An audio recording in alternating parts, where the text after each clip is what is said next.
just don't see it here. And that's really a bit puzzling in a sense, because if you look at the paleogeographic reconstructions of people like Chris Cotees, he shows as soon as you go into the Permian, there's major ice all over Gondwana.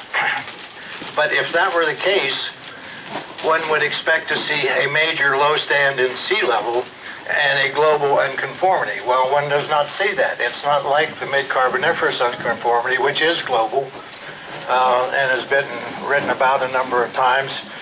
But we don't see that there. We don't see any evidence for a significant break in time up in this part of the section. We don't see it here. DiMichele's been looking in the western U.S. You don't see it there. You go to Kansas, the Kansas section.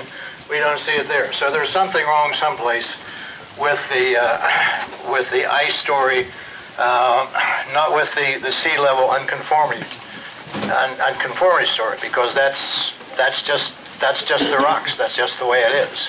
So there's something amiss. So that's part of the reason to look at the Dunkard, is try to understand what this long-term climate change is all about and what's driving it. And one of the things that Bill DiMichele asked me to mention yesterday, and I forgot, was if you go look at Gradstein et al. In 1988, Geologic Time, his volume, and you look at the introduction to the Permian, and in that discussion, they discuss this transition in a number of places around the world. And they point out that, I can't remember now the name, but if you look in Gradstein, you'll see it. One of the famous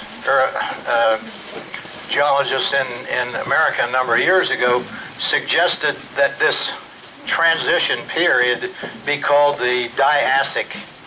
And there are those today who would like to resurrect that word, that